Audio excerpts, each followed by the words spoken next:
What's up, ladies and gentlemen? Welcome on in. It's 1TS Daily, live right here at One True Sport. Happy Monday. It's November 11th, 2024.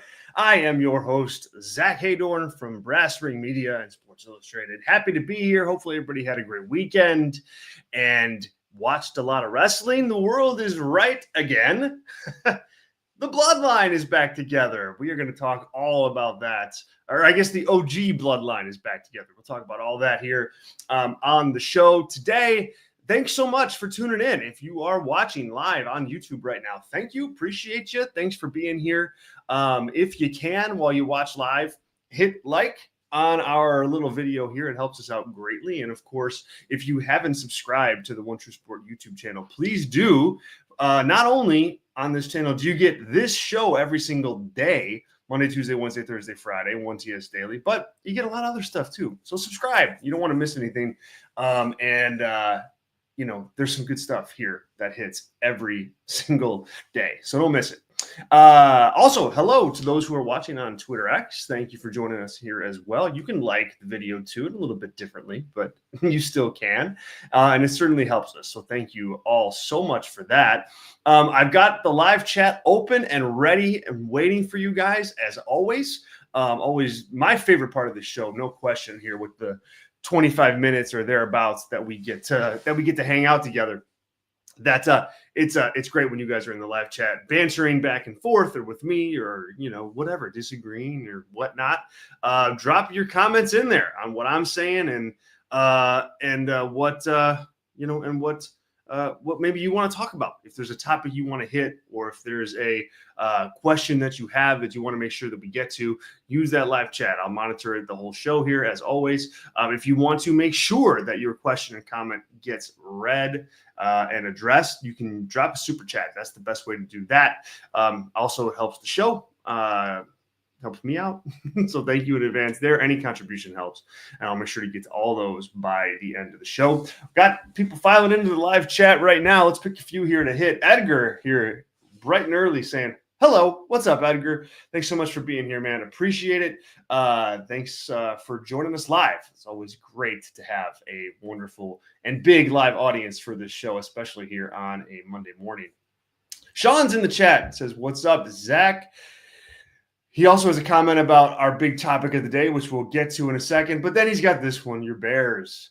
Ouch. LOL. Oh, my God. Sean, dude, you ain't kidding. I was at the game yesterday.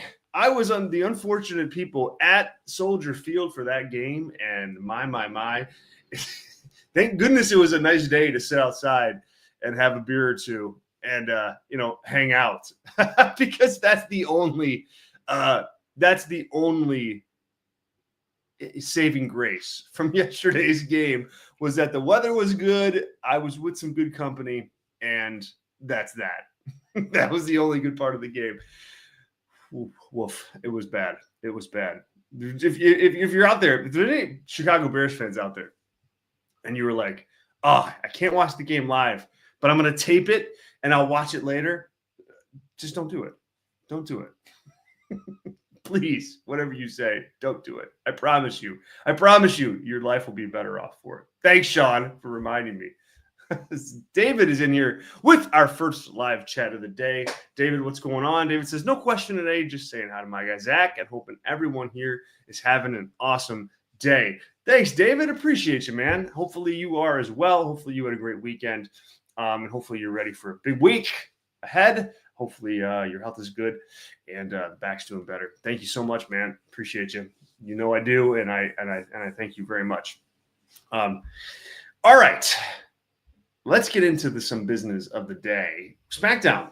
Well, first off, let's take a breath, right? I mean, I feel like the last month, there's been a lot of weekend wrestling stuff, whether it was Crown Jewel or Wrestle Dream or Bound for Glory or NXT.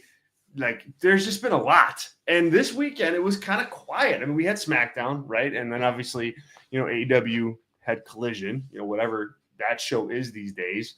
That happened. But it wasn't your big kind of major event weekend. So it was a weekend to take a breath and just kind of soak everything in. But there was a big development on Friday Night SmackDown. The Bloodline, the OG Bloodline back together, and the War Games match between the warring Bloodline factions is on. This is how it went down, basically. So they had their little powwow at the beginning of the show with Sammy and with Roman and with Jimmy and Jay and trying to figure everything out.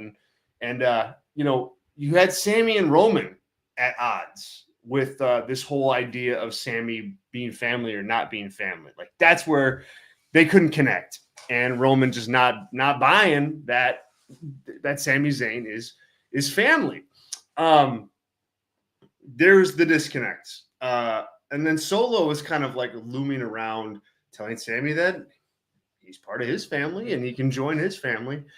And then later on, and I'm of course here, guys, I'm like, you know, I'm paraphrasing this whole thing just to give some context here. But then later in the show, in the main event segment, you had everything come together, and you know, you had Sammy given the option or given the opportunity, really, to like turn on Roman Reigns or turn on Solo Sikoa, and in the end, Sammy helps Roman Reigns, beats down Solo Sikoa, and then all four guys throw up the ones at the end of the show. Show goes off the air, and that's that. OG Bloodline back together. So I liked how this was done. Like, overall, I think they sped this up a bit, and I kind of think that was the right call, at least at this point. The reason for that is I just don't think any fan would really buy at this point, you know, Sami Zayn or Roman Reigns like hedging so much as to whether or not they're going to partner together. I think that would have just been silly from a writing perspective to try to trick your fans into thinking that, like, well, this isn't going to happen, even though everybody knows that it's going to happen. So, like, it went fast. And as Sean says here in the chat here, they definitely sped it up. Yeah, they did. And again, on principle, you know, I argue generally to slow things down, especially when you're putting on 52 weeks of television, 5 hours of television, or 4 hours, I guess now, per week. Like, slowing down is a good thing. I just don't think that it would have been a good choice to try to work really hard to get the fans to think that they might not be together. I think fans just would have seen through that. And I think that's why they had to move through this quick. And I think that even though it felt sped up, you didn't take your fans like knowledge of this whole storyline and take it for granted because of just something you were trying to like push through. To me, it would have been just too much of a put on from all involved. So they went there and they got there. And I think that's a smart way to go. You know, as usual, everybody involved in the segment, I thought, played it pretty well on SmackDown. You had, you know, Sammy and Jimmy and Jay, of course, all having good chemistry together. We've seen that from the beginning. I think Jay, you know, there's something about Jay where, man, when he's playing off other people, especially these three guys, he just is able to just kind of go to another level. I think there's a comfortability with Jay and with Sammy and with Roman and with his brother Jimmy, like, that he just doesn't have with everybody else. And he doesn't have, like, when he's in a singles feud on his own for the IC title, it's not bad by any means, but it's also not this. And I think he really benefits from having like a talented cast of characters around him to play off of and work with. So he was great. Sammy always plays this up well. And then Roman too, you know, like, you know, I think you kind of forget that he's out there and his acting chops and just how good he is. Like Jay, when he's working bloodline stuff, I think it plays nicely. And I thought Roman was really good at kind of conveying the doubt, explaining himself, not wanting to give in to Sammy and not wanting to give in to his opinion that Sammy's not family. By the end of the show, he's on board and he's able to kind of get there with it. And now all is well.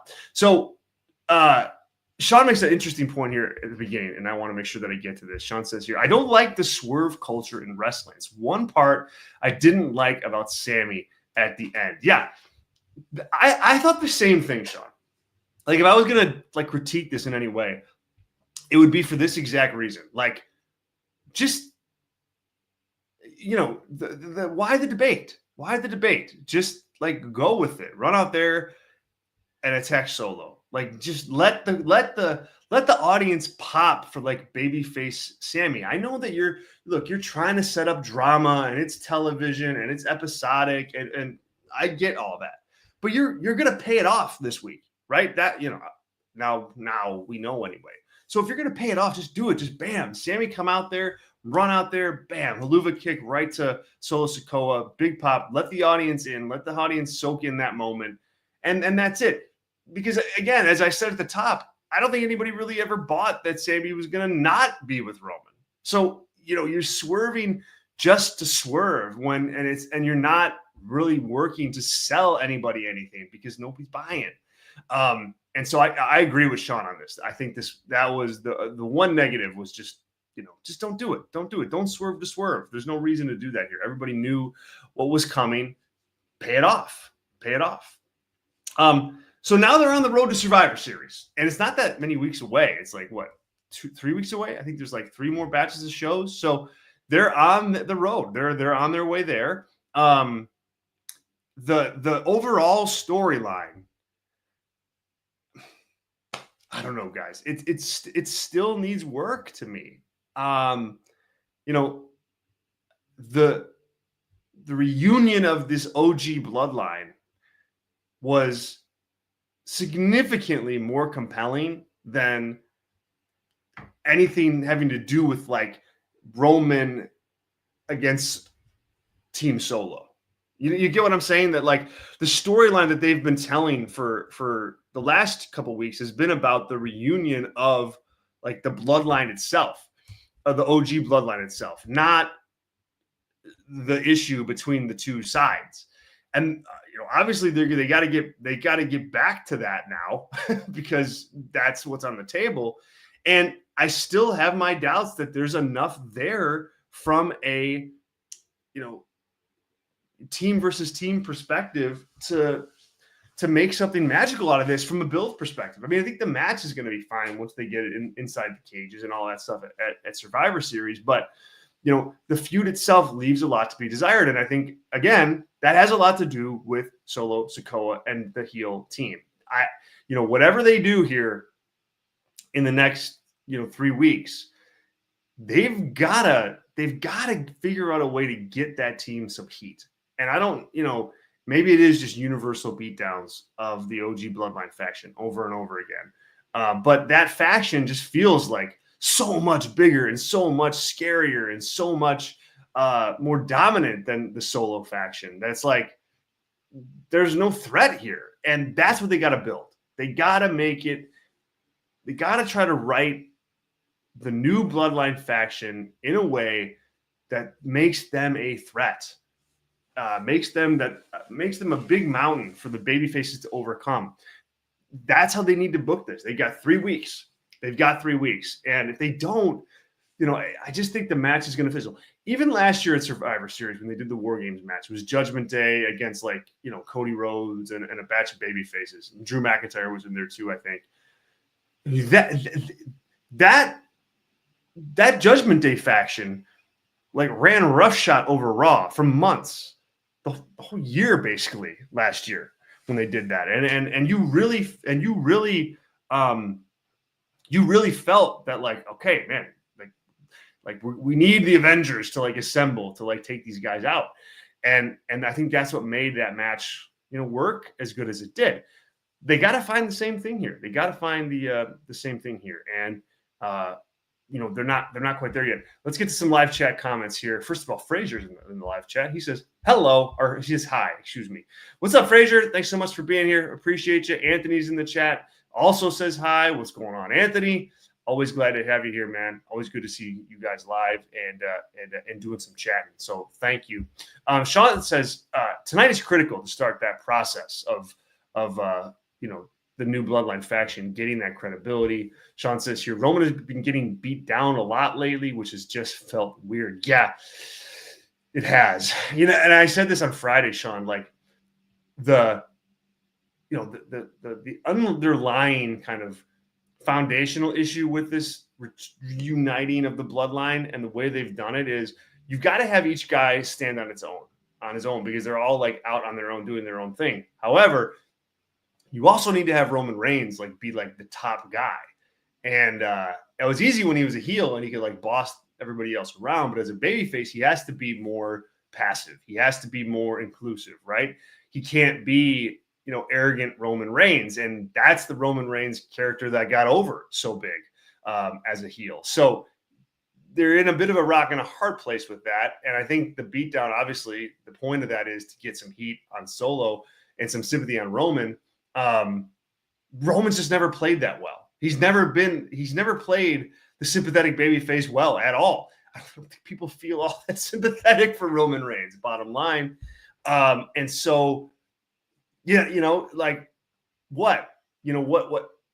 what do you do in that scenario? So it's a tough putt. It's a tough putt without question for them to land on this. Anthony says here, Zach, this is a blood feud with The Rock and Roman. Yeah, maybe. I mean, it would make sense. It would make sense like that they're going that way. That in the end, it's Rock who's pulling all the strings for Solo. I mean, I think that would help Solo, honestly. I mean, I really do. I think he's not ready for this kind of a central role. And even if they thought he was, he's not, clearly.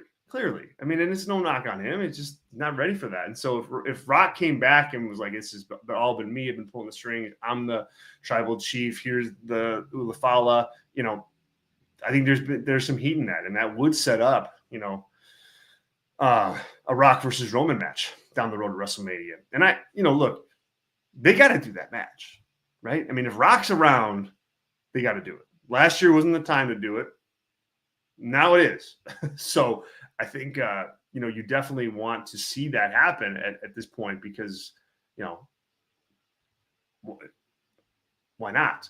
Why not? It's the biggest match you can do still. I still think that's probably a bigger match than Roman or than Cody and Rock. Even though that there's that Cody Rock feud too, going on right now. So, it's still it's still a thing. It's still a thing that they have, so big match that they can do. And that, they're going to want to do something like that. So I think that match is happening sooner than later. All right, the other major happening on SmackDown, and obviously we'll be following the Bloodline storyline all week and next week and the week after that right here on the show. But a new women's championship is going to be introduced into the fold. It is the Women's United States Championship per Nick Aldis. It will be kind of like defended across both brands at this point, or at least at the onset. Guys, I mean, look, they don't need this. It doesn't make any sense, to have this. There's too many championships as it is. What is the purpose of it? First of all, who's going to be competing for these championships? What level? You've got the second tier of women's wrestlers on Raw and SmackDown. Let's name some of them, right? Okay, Sonya Deville, Shayna Baszler, Piper Niven, Chelsea Green, whatever. That tier conceivably would be competing for a secondary title. Piper Niven, did I say her already? Just have good feuds with them. Just have good feuds that get them over, and then when stars are over, move them up to the world title picture. The world title picture is a barren wasteland right now in terms of like fresh challengers and fresh opponents for these champions.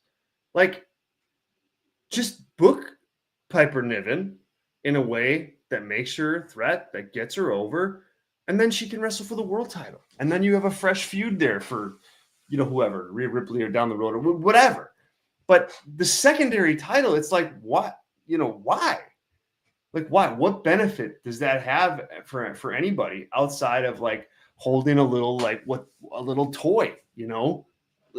This is a bad decision, And I mean, look,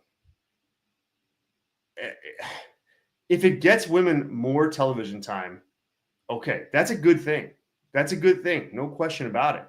But my point in all this is, you don't need to have that title to give women more time on television.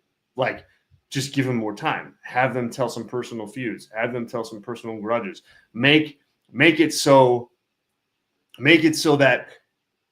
that those feuds matter because they lead to something when stars win.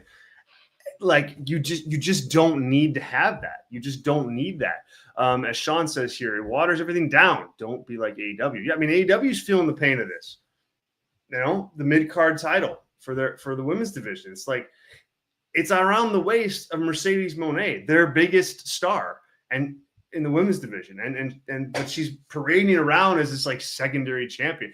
It doesn't make any sense. It makes it really impossible to book when you're doing that. Anthony says the women need a mid-card title for TV. Anthony, I just disagree. I mean, I just disagree. Do more with the world title first. Do more. I mean, do more with that first, and then 5 years from now, if that's a thing, and the women need more, and they're taking up half the show, and everything's clicking. Okay, fine. Maybe we can have that discussion, but you got to book the world title better. You have women's tag team titles that you can't even, really get right as far as like something that matters to the audience. I mean, so I know WWE likes to sell belts and sell championship titles, but this was a bizarre turn of events. And I mean, obviously, just like anything else, we got to see how it plays out. But just in principle, this I don't buy it. I don't think it's a good move. Who should be the champion? Who should be the first champion? I'd argue like somebody like Piper Niven, just have like a dominant heel champion that a babyface can like overcome at some point. I think that would work. Chelsea Green, you could put her in that spot, but for as much as I like Chelsea Green, and I do like her a lot, I think she would give that mid-card title like too much of a comedy flair right out of the gate, and I don't think you want that. So I would be careful with that one, but she certainly has the charisma and star power to do it. Anthony says here, rumors are that first people to hold this title will be Charlotte or Becky.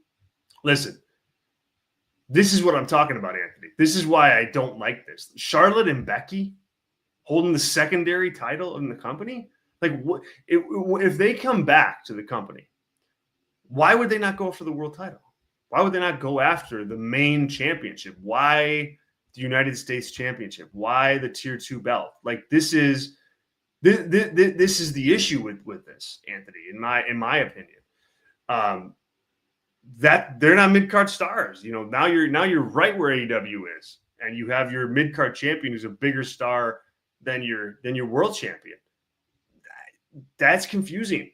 And I mean, I've heard some of these rumors, yes, but to me, like, that would be misplaced in terms of logic. And I know that's not what you're advocating for. And if you are, hey, more power to you.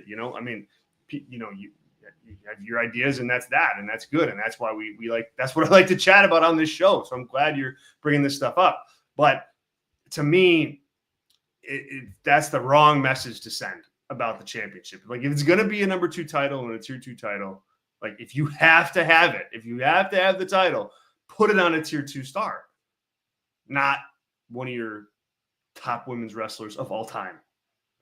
Maybe in the history of wrestling. Can't do that. Can't do that. Thanks, Anthony. All right. That's SmackDown. Let's preview quickly here before we have to. Man, time flies. We'll preview tonight's episode of Raw, and then we'll move on and we'll ride off into the sunset and be back here tomorrow. All right. So tonight they're promoting just 3 things as of this moment. Bronson Reed is going to make an appearance after ruining the Fatal 4-Way for just about everybody last week, including Seth Rollins. So my guess is we get some added flair and flavor to that feud tonight.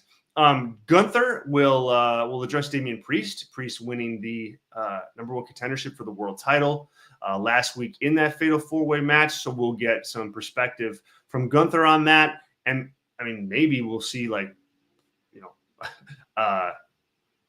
when that match is going to happen. I know with Sports Illustrated, we've reported that it's possibly going to go down at Saturday night's main event. So that's a long way away. So I don't know. I don't know. We'll have to see how they frame this up this week. And then we've got a non-title match: Bianca Belair and Jade Cargill against Liv Morgan and Raquel Rodriguez, stemming from the feud that they kind of had last week on the show. So I don't know. This could be your main event, perhaps. Belair and Cargill, Jade, Liv. I think you're looking at the main event there. It's like the one match that they're pushing. Let me check Twitter here real quick just to make sure that I'm not missing anything else that they decided to do today that they've added in there. There's Bronson Reed, Gunther, and that's it. So that's all we got so far. So we'll see. I mean, I'm sure we'll hear from others. Of course, obviously. They got 2 hours to fill, so more to come on that. But we'll review the whole show tomorrow right here on 1TS Daily, so don't you miss it. We'll wrap things up there. Thank you guys so much. If you want more of me and more of my work from me and our team at Brass Ring Media, check us out on YouTube. Subscribe right now. Totally free to do it. We have live shows all throughout the week on our YouTube channel. Those shows you can catch and download his audio podcast for free as well. So subscribe on YouTube, subscribe wherever you get your podcast, and you can find us. You can find us there and download those absolutely for free. We have a written newsletter that goes out almost every day that I'm really proud of, and I enjoy doing, and the team I know enjoys doing too. So check that out too. Substack is where you can find it. Brass Ring Media Substack. Just check it out. Google search it, and we will be there. Thanks to everybody who participated in the show today. David and Sean and the boss and Edgar and Frazier and Anthony. Thank you guys all so much. And thank you, David, for our super chat. Have a wonderful, wonderful rest of your Monday. We'll be back tomorrow right here at 1TS Daily Live at One True Sport. I'm Zack Heydorn. We'll talk to you guys real soon. See you.